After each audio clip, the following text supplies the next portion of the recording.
It's not polite.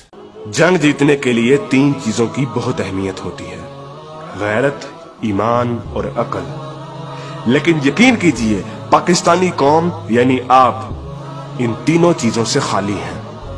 आज मैं आपको मायूस नहीं करूंगा, बल्कि आप लोगों को हकीकत दिखाऊंगा, आप लोगों को आईना दिखाऊंगा। आप लोग वो कौम है कि जिनके इंतहाई संगीन और परेशान कुन हालात में जब आपकी शहरत काटी जा रही थी, तब भी पाकिस्तान के यूट्यूब पर ट्रेंडिंग में ड्रामे और गाने थे। क्या गज़वा हिंद की पेशनगोई इस कौम के लिए की गई थी कि जिसकी 80% आबादी हराम खाती और कमाती है, जिनके पेट में हराम होता है, जिस कौम की 90% आबादी झूठ बोलती है, गाहक को चीज की खामियां और नुक्स बताए बगैर बेच देती है और इसको अक्लमंदी समझती है, जिस कौम की बेटियां टिकटॉक पर नाचती हैं और इस कौम के शाहीन उन्हें बड़ी खुशी से देखते हैं। और यही बेटियां और बेटे जब वालिदैन बनेंगे तो सिवाय नाचने वालों के और क्या पैदा करेंगे, और ये माएँ क्या तरबियत करेंगी। हकीकत तो ये है कि बेगैरत हिंदू और यहूदी नहीं, बेगैरत आप हैं। आप पाकिस्तानी बेगैरत हैं। आप लोग वो कौम हैं जो वैसे तो सारा साल इमाम हुसैन के मुकद्दस नारे लगाती रहेगी, लेकिन जब वाकई में कश्मीर मैदान करबला बनेगा तो सारी कौम वही कुफा वाले बन जाएंगे जिन्होंने इमाम हुसैन से कहा था कि आप आए, हम आपका साथ देंगे, लेकिन जब वक्त आया तो कोई अपने घर से नहीं निकला। फिर ये लोग तालिबान की मिसालें देते हैं कि तालिबान के पास कुछ भी नहीं था, कोई असबाब नहीं थे, लेकिन अल्लाह ने उन्हें फिर भी फतह दी। मुझे हैरत है कि ये किस मुंह से तालिबान की बात करते हैं। तालिबान को अल्लाह ने फतह दी थी तो उनकी गैरत, उनके ईमान, उनके तवक्कल, उनकी जिद्दोजहद, उनकी कुर्बानियों, उनके अज़म, उनके इस्तक़लाल और उनकी जिहाद की बिना पर। ना तो उनकी बेटियां टिकटॉक पर नाचती थीं, ना उनके बेटे गेम ऑफ थ्रोन्स और गानों और फिल्मों के शदाई थे, ना वो हराम खाते थे और ना ही वो नमाज कज़ा करते थे।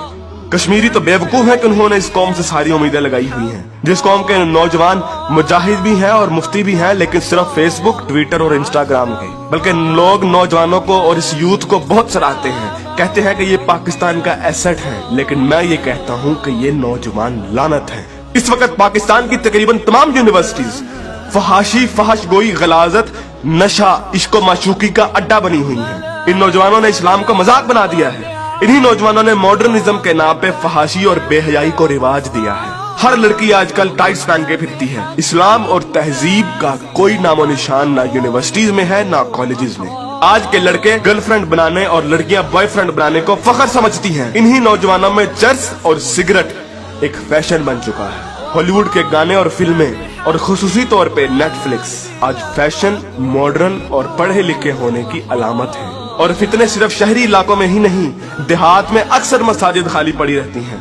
बमुश्किल किसी मस्जिद में एक सफ से ज्यादा नमाजी होते हैं। और झूठ, शरीकेबाजी, बदला और फसाद जितना देहात में होता है उतना तो शहरों में भी नहीं होता। अक्सर कॉलेजेस और यूनिवर्सिटीज के असातिज़ा फहश किस्म की जुगते लगाते हैं और बच्चों को बजाय अखलाकियात की तालीम देने के खुद बद अखलाकी की मिसाल बने होते हैं। और ऐसा क्यों ना हो, जब टीचर 45 मिनट पढ़ाने के पैसे ले लेता है लेकिन 20 मिनट पढ़ाता है और बाकी टाइम या तो मोबाइल पे गुजारता है या जुगतबाजी में या मजाक करने में। तो जब असातिज़ा तक के पेट में हराम की कमाई होगी तो वो क्या अखलाक सिखाएंगे। और सबसे बढ़कर हम जिन्स परस्ती और लोंडेबाजी पे पने हुए मजाक इस कदर आम हो चुके हैं, इस कदर आम हो चुके हैं कि सोशल मीडिया पर चलने वाले बिलावल भुट्टो और शेख रशीद की मीम्स इस कदर आम हो गई हैं कि जैसे ये कोई मसला ही नहीं, जैसे ये कोई खिलाफे इस्लाम, खिलाफे तहजीब कोई बात ही नहीं। ये फितना मजाक मजाक में इस कदर आम हो गया है कि अब तो कोई स्कूल, कोई कॉलेज, कोई यूनिवर्सिटी से मुस्तस्ना नहीं। जिस कौम के बच्चे 12-12, 13-13 साल की उम्र में स्कूलों से ही फहाशी और पोर्नोग्राफी के मरीज बन जाते हैं, तो क्या वो हवस के पुजारी नहीं बनेंगे? ऐसी जगह ज़ैनब जैसे केस सामने नहीं आएंगे तो और क्या होगा? मुझे हैरत होती है कि हर बंदा मीडिया को तनकीद का निशाना बनाता है,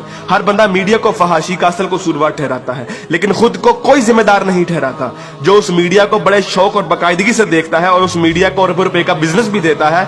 बल्कि टीवी और गाने तो इस कौम के लिए आज ऑक्सीजन बन गए हैं। आप अभी किसी नाई की दुकान पर चले जाएं, किसी दर्जी की दुकान पर चले जाएं, हत्ता कि किसी चिंची रक्षे को देख लें, सब जगह गाने और मुजरे चल रहे होंगे। तकरीबन हर बंदे के व्हाट्सएप के स्टेटस पर या तो कोई टिकटॉक की वीडियो या फिर गाने लगे होंगे। और सबसे बढ़कर बेशर्मी और हराम इस कौम में इस कदर सराहियत कर गया है कि अब तो नातों को भी म्यूजिक के बगैर नहीं सुनते, नातों तक के अंदर म्यूजिक लगा दिया गया है। हमारी कौम का तो मजदूर और गरीब बंदा भी उतना ही खबीस है कि जितना अमीर। हर बंदा हराम खाता और कमाता है, फर्क सिर्फ ये है कि कोई ज्यादा खाता है और कोई कम। मुझे बताइए कि कितने मजदूर और कितने गरीब लोग आप मस्जिद में देखते हैं? किसी बाजार में चले जाएं, मर्दों से कई गुना ज्यादा औरतें नजर आएंगी। औरत अब बाजार की जीनत बन चुकी है। इस इस्लामी मुआशरे में आज तक किसी को कुरान तर्जुमे से पढ़ने की तौफीक नहीं हुई और अगर कोई पढ़ता है तो सिर्फ अपने मतलब के दलाइल ढूंढने के लिए। बरेलवी कुरान खोलते हैं तो ईद मिलादुन नबी को सही साबित करने के लिए। शिया कुरान खोलते हैं तो जुलूस और मातम को सही साबित करने के लिए। तबलीगी जमात वाले कुरान खोलते हैं तो सिर्फ तबलीग के दलाइल ढूंढने के लिए। औरतें कुरान खोलती हैं तो मर्दों को निगाहें नीची करने वाली आयत दिखाने के लिए, और मर्द कुरान खोलते हैं तो औरतों को पर्दा करने वाली आयत दिखाने के लिए। और बहुत सी अवाम तो ऐसी है कि जो सिर्फ और सिर्फ वजीफे करने के लिए कुरान खोलती है। यानी इन लोगों ने कुरान को अल्लाह की किताब नहीं बल्कि टेलीफोन डायरेक्टरी बना दिया है।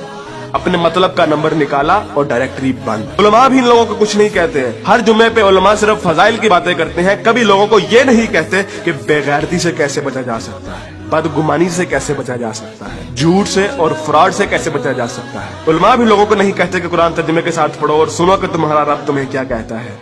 और यकीन कीजिए कि जब आप कुरान तर्जुमे के साथ पढ़ेंगे तो आपको अंदाजा होगा कि एक बार सुभान अल्लाह या 100 बार कलमा पढ़ने से जन्नत नहीं मिलनी। अमल करना पड़ता है, अमल। लेकिन हमारे मीठे मीठे उलमा और मुबल्लिग सिर्फ और सिर्फ मोहब्बतें बांटने पर जन्नतों का वीजा दे देते हैं। जिस मुल्क में दुनिया में सबसे ज्यादा ईद मिलादुन नबी मनाई जाती हो, मुहर्रम के जुलूस निकलते हो, तबलीगी जमात वाले तबलीग करते हो, वही मुल्क दुनिया में करप्शन और झूठ और हराम कमाने में सबसे आगे है। तुम लोग कुर्बानी के लिए जानवर भी लेते हो तो सिर्फ लोगों को दिखाने के लिए, अपना स्टेटस कायम करने के लिए। यकीन कीजिए असल गद्दार आप हैं। कायदे आजम अल्लामा इकबाल और 50 लाख शोहदा के लहू से गद्दारी की है आपने, पाकिस्तान से गद्दारी की है आपने, और सबसे बढ़कर अल्लाह और उसके रसूल से गद्दारी की है आपने। ग़ज़वा उहद में जब सहाबा ने हुजूर अकरम सल्लल्लाहु अलैहि वसल्लम की एक छोटी सी नाफरमानी की थी तो उस छोटी सी नाफरमानी की बिना पर अल्लाह ने मुसलमानों को बहुत बड़ी शिकस्त दी।